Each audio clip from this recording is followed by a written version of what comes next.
Aujourd'hui, un bref aperçu concernant ce schéma directeur du numérique et quelles sont les actions à mener par la suite. Donc, le schéma directeur du numérique, généralement, c'est la numérisation. Donc, comme vous le savez tous, c'est-à-dire chaque individu, chaque être humain, sa vie a changé avec la venue du numérique. Le numérique est dans tous les domaines, beaucoup plus la santé, le ministère de l'enseignement supérieur, et ainsi de suite. Donc, on va décrire c'est quoi le schéma directeur. Donc, ici, le schéma directeur du numérique est une approche alignée sur la vision de l'établissement en matière de formation et de recherche. Nous avons des axes et des objectifs. Des axes stratégiques, bien sûr, dictés bien sûr par la tutelle, le ministère de l'enseignement supérieur de la scientifique, et nous avons par la suite des objectifs à atteindre. Donc ici, le numérique est vu actuellement comme un levier. Donc le numérique est actuellement, c'est un levier. Donc il va booster en principe l'enseignement supérieur vers l'avant. Dans le cas où on peut, c'est-à-dire on doit réaliser les objectifs. Le numérique vise à apporter un éclairage sur les enjeux, les bonnes pratiques, les impacts et les facteurs de succès de la transformation de l'enseignement supérieur et plus largement de la formation tout au long de la vie.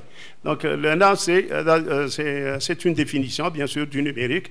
On va apporter un plus, beaucoup plus, l'enseignement supérieur.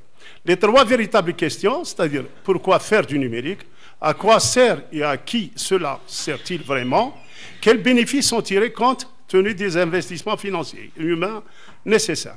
Donc, c'est des questions qui, c'est-à-dire, à chaque fois, c'est-à-dire n'importe quelle personne, c'est-à-dire pour quelle raison on doit faire le numérique, à quoi il sert vraiment, et quels bénéfices on va en tirer, c'est-à-dire l'enseignement supérieur.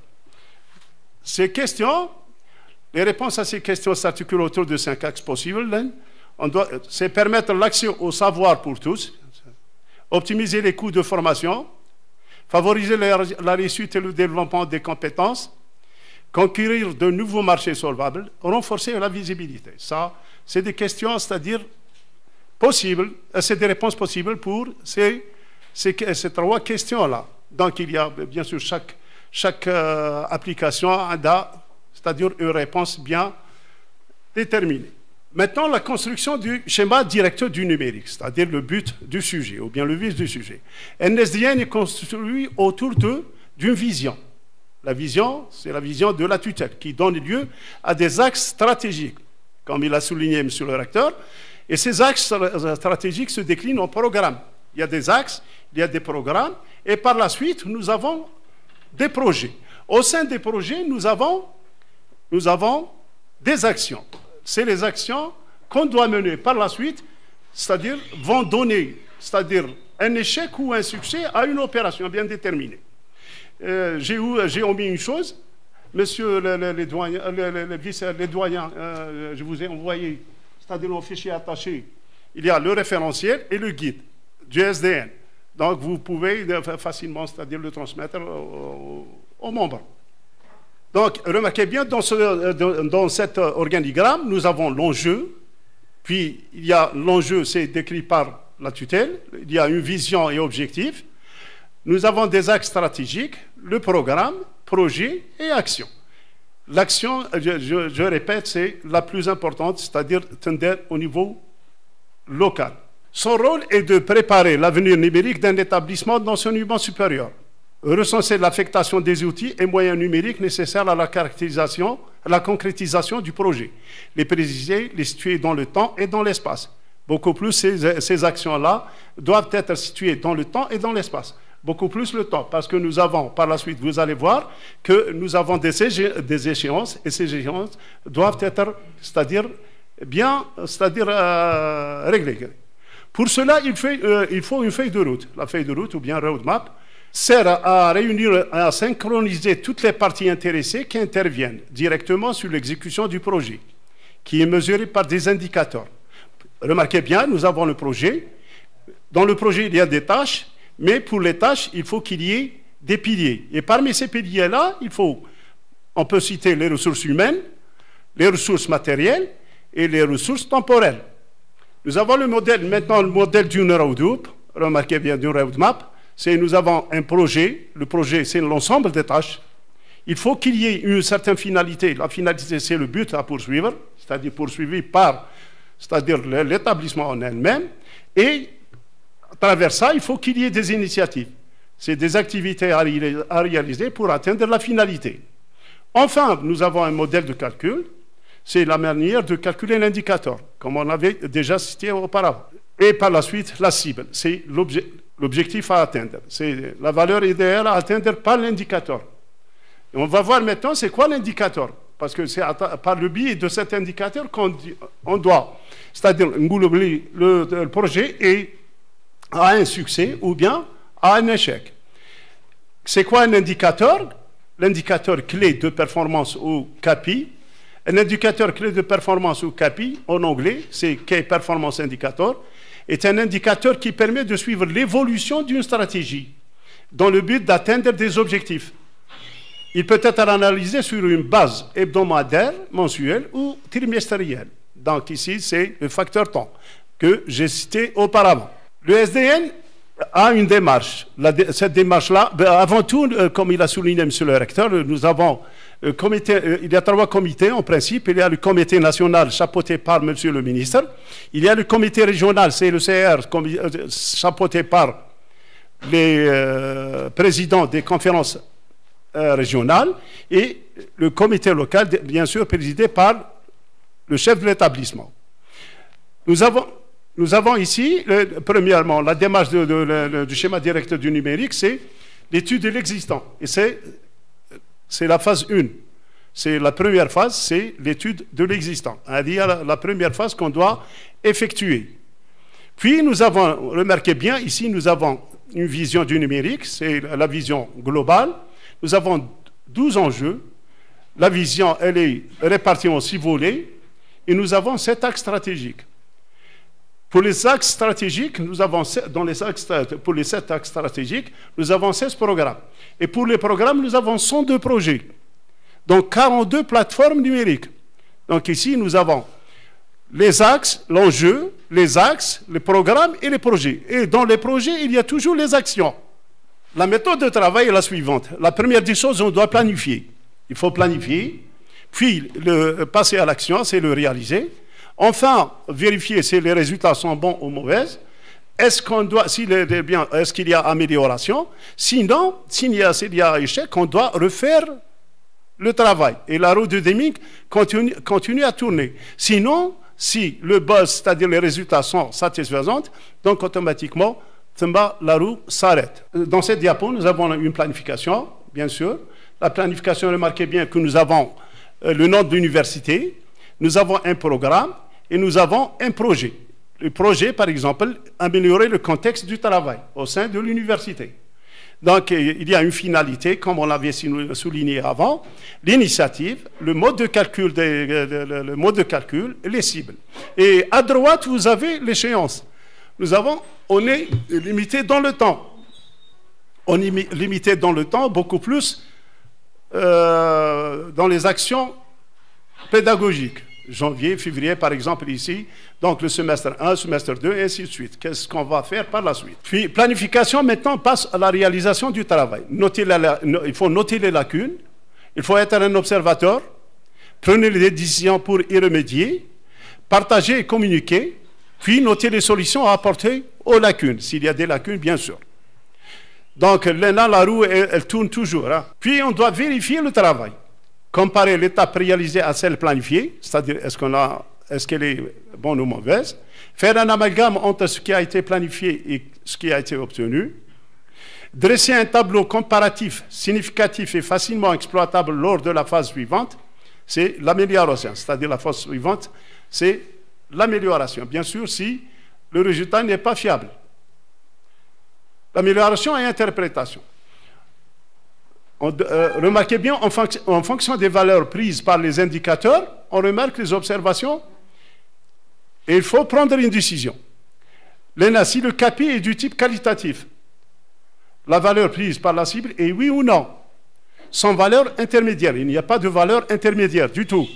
Donc l'ENA, par exemple, je l'ai souligné au départ, si le SDN, c'est-à-dire ce projet, c'est-à-dire est-ce qu'il est bon ou mauvais? Donc, si on dit bon, donc c'est oui, donc c'est mauvais, non.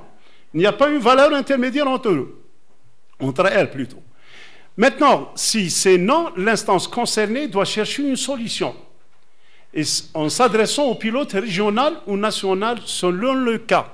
Bien sûr, si l'analyse qualitative s'avère, c'est-à-dire un échec, donc on doit s'adresser directement au pilote régional, soit la conférence régionale, ou bien le ministère de l'enseignement supérieur. Dans le cas où le type est qualitatif et de type quantitatif, un taux ou un nombre. Cas d'un taux, si le CAPI est supérieur à 80%, il y a succès de l'initiative prise. Maintenant, si le CAPI est entre 55 et 79, on peut dire que c'est acceptable. Donc, c'est l'échec total. Donc, on doit refaire le même travail afin qu'on puisse atteindre au moins les 80%. Le cas d'un nombre, si le CAPI, bien sûr, c'est la même chose, est supérieur à 80%, il y a succès. Si le CAPI est compris entre 55 et 79, l'opération mérite d'être poursuivie, dans le cas d'un nombre. Parce que le SDN n'est pas simplement applicable, le schéma numérique n'est pas applicable simplement en pédagogie. Il est applicable dans toute action, dans toutes les opérations au niveau des établissements de l'enseignement supérieur, que ce soit la gouvernance, la recherche, ou bien les RELEX, les infrastructures, tout. Même le DOU, parce que le SDN, c'est les universités, les établissements de l'enseignement supérieur, les DOU, ainsi que les centres de recherche. Donc, ils sont inclus. Dans le cas où le nombre n'est pas en relation avec un effectif, la décision est laissée à l'appréciation du pilote. Il y a deux possibilités ici. Possibilité A, si le CAP présente des défauts, il y a inquiétude sur le projet, il est nécessaire de faire un détour autour des valeurs données aux cibles, c'est-à-dire est-ce que les valeurs aident au RAM, c'est-à-dire la barre est placée assez haute, donc on ne peut pas atteindre l'objectif voulu. Donc, de même, revoir les initiatives, c'est-à-dire ici, interprétation correcte ou non. Redynamiser la communication. Une fois le traitement apporté et défini, il faut corriger l'étape, planification, et refaire le même travail, c'est-à-dire la route de Deming, c'est-à-dire planifier, réaliser, vérifier et enfin améliorer. Ça va, c'est-à-dire c'est un schéma qui tourne pour réaliser l'objectif. La possibilité B, si le CAPI est satisfaisant. La route de Deming s'arrête de tourner pour ce projet parce qu'il y a succès. On peut dire que, c'est-à-dire l'objet à atteindre est réalisé. Maintenant, voilà les enjeux. Les enjeux, il y a 12 enjeux. On peut les énumérer ici, ils sont énumérés dans ce slide. Donc, c'est les ressources humaines, le numérique comme un soutien à la formation, la vie estudiantine, la dématérialisation et la numérisation. Donc, il y a 12 enjeux. Donc, ça va toucher toute action, j'ai dit, toute action, toutes les actions menées au sein de l'université donc, vont être touchées par ce SDN, c'est-à-dire le schéma numérique. Donc, la numérisation ici va apporter normalement un plus. Et comme je l'ai souligné, c'est un virage très important à ne pas rater. Donc, avec la volonté de tous, on peut, c'est-à-dire, le concrétiser. Bien sûr, avec les moyens matériels, humains et temporels, bien sûr. La vision ici, c'est les enjeux ces enjeux donneront lieu à la vision répartie en 6 volets. Nous avons la vision du ministère de l'Enseignement supérieur. Il y a 6 volets. Le domaine des services numériques offerts, le domaine de la formation et de la réussite des étudiants, le domaine de la recherche, le domaine des infrastructures, le domaine de la gouvernance, donc c'est le volet, c'est-à-dire le plus important, le domaine des œuvres universitaires. Donc remarquez bien que c'est la vision globale du ministère de l'Enseignement supérieur. Donc ça va toucher toutes les actions, j'ai dit. Les axes stratégiques, ils sont au nombre de 7. Il y a 7 axes stratégiques, remarquez bien, sont énumérés le numérique pour accompagner la formation des usagers et la modernisation des ressources. Ici, jusqu'à la fin, j'ai relations nationales et internationales. Ici, pour le numérique, il n'y a pas de limite. Hein. Il n'y a pas de limite géographique complètement. C'est-à-dire, on peut, c'est-à-dire, même, ça va aider, c'est-à-dire tout le monde, c'est-à-dire même l'étude et ainsi de suite, d'accord. Ou même, on peut, c'est-à-dire, par la suite, j'ai dit, il n'y a pas une limite géographique, c'est-à-dire, le contenu là peut être lisible dans toutes les autres universités du monde. C'est ça, c'est la tâche, c'est-à-dire la visibilité beaucoup plus à l'international. Ici, nous avons les projets. Remarquez bien, j'ai pris un seul projet. Donc, exemple, l'axe 1, c'est-à-dire le numérique pour accompagner la formation des enseignants. Ici, et demain, Inch'Allah, il va y avoir, je crois, une formation des enseignants parce que l'échéance temporelle, normalement, c'est l'installation de la commission. La commission, alhamdoulilah, a été installée. Mais à partir de décembre, c'est la formation des enseignants et tout ce qui s'ensuit. C'est les opérations très pertinentes où, dans l'ensemble, c'est-à-dire, c'est bon, le numérique. Alhamdoulilah, donc, quand il y a des actions, les rana dans le bain, c'est-à-dire, qui m'a le progrès, et ainsi de suite. Oui, en plus, on veut, c'est-à-dire la tutelle veut, c'est-à-dire le zéro papier, et ainsi de suite, la dématérialisation complètement des enseignements. Remarquez bien, j'ai dit, le numérique pour accompagner la formation des enseignants. Dans cet axe, il y a deux programmes, le programme 1 et le programme 2. Et dans le programme, il y a des projets. Remarquez bien, c'est en jaune, 1, 1, 2 et 1, 3, c'est des projets à réaliser. Puis, on doit interpréter et voir si le CAPI est de type qualitatif ou quantitatif. Donc, remarquez bien, dans ce slide, justement là, il y a le deuxième programme, il y a 4 projets, d'accord? Donc, pour chaque programme, vous allez voir les guides, ou bien le guide d'utilisation, ou bien le schéma directeur avec le référentiel, vous allez avoir, c'est-à-dire cet axe, il y a 16 programmes, 102 projets. D'accord? Donc, 42 plateformes numériques. Donc, là, par exemple, l'accompagnement des enseignements des technico-administratifs et des responsables, nous avons le premier projet, on a 3 actions à mener. Texte réglementaire, étude de l'existant, définir une politique d'acquisition de plateformes et recenser les plateformes existantes à travers le territoire, c'est-à-dire à travers l'université. Et puis, par la suite, formation pédagogique des enseignants. Donc, parce que là, si on voit que le SDN mais la pédagogie. Donc, il y a c'est-à-dire une partie très importante dans la pédagogie. C'est-à-dire parce que c'est l'enseignant et l'étudiant concernés en même temps. Donc là, remarquez bien, le texte a-t-il été élaboré? Donc c'est du type qualitatif. Donc oui ou non? C'est-à-dire, est-ce que le texte a été élaboré, le texte réglementaire concernant le SDN? Oui ou non? Par exemple, le deuxième, nombre de plateformes déjà installées, donc le nombre, donc c'est quantitatif. Donc, on doit voir si le capital là est supérieur, par exemple, à 80%, donc il y a réussite. Entre les deux, entre 79 et 55, donc c'est acceptable, inférieur à 55, il y a échec. Donc, de même pour le nombre des enseignants, par exemple, qui suivent les cours. C'est-à-dire, par exemple, l'anglais, à titre d'exemple, combien d'enseignants se sont inscrits, combien d'enseignants en réellement, c'est-à-dire selon les statistiques, c'est-à-dire le nombre des enseignants, c'est-à-dire global de l'université Farhat Abbas inscrit ou non. Et à travers ça, on peut dire que, par exemple, le projet Hada Najah ou, c'est-à-dire, fait échec. Donc, si c'est, par exemple, il y a échec, la route de Dimingue au départ, c'est-à-dire planifier et ainsi de suite. D'accord, c'est des opérations qui doivent être menées à terme. Donc, le deuxième programme ici, atelier des découvertes, remarquez bien, c'est toujours enseignant technico-administratif. On a 4 projets. Et chaque projet est un CAPI. D'accord? Mais la chose la plus importante maintenant, nous avons, c'est le slide suivant. Remarquez bien, c'est ce slide.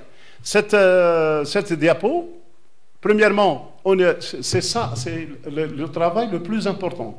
C'est le slide, c'est-à-dire, parce que c'est local. Il y a plusieurs, vous allez voir le schéma numérique, qu'il y a des opérations, c'est-à-dire planifiées au niveau local, il y a des opérations planifiées au niveau régional et national. Donc là, la chose la plus importante, c'est local. Le Kingoul local, c'est-à-dire pour faire dans les différentes facultés et instituts. Remarquez bien que novembre 2022, c'est l'installation des commissions. Alhamdoulilah, donc on va réaliser, c'est-à-dire qu'on dirait un PV, c'est-à-dire au moins un osmo. Mais en décembre 2022, le premier semestre, il y a des opérations à entreprendre ici. Par exemple, formation de tous les enseignants sur la plateforme de Constantine. Donc, c'est des actions qu'on doit, c'est-à-dire les réaliser. Et les réaliser dans le temps. On a dit que j'ai dit ressources humaines, ressources matérielles et ressources temporelles. On est limité dans le temps. C'est-à-dire, ici, remarquez bien que l'échéance donnée dans ce volet-là, c'est le semestre 1. Jusqu'au semestre 1 2023. D'accord? De même, le point 2.1, c'est formation du personnel technico-administratif, la même chose. Donc, c'est des opérations qu'on doit mener à terme afin de réaliser, c'est-à-dire ce SDN. Sinon, impossible de poursuivre par la suite. Et on parle du numérique. Donc, tout est défini là-dedans. Donc, on doit, c'est-à-dire, j'ai donné un bref aperçu concernant c'est quoi le SDN, et maintenant, c'est les étapes, c'est-à-dire par la suite, c'est le travail, c'est-à-dire le travail qu'on doit effectuer au niveau des facultés et au niveau de la centrale. Donc, on doit planifier par la suite des réunions de travail afin qu'on puisse les réaliser. Mais la première des choses, le premier point, c'est recenser l'existant. Ça, c'est la chose la plus importante. On doit recenser l'existant pour qu'on puisse au moins, c'est-à-dire connaître ce qu'on a et ce qu'on n'a pas. Et sur ça, je termine. Donc, je tiens à vous remercier. Merci de votre attention, messieurs. C'est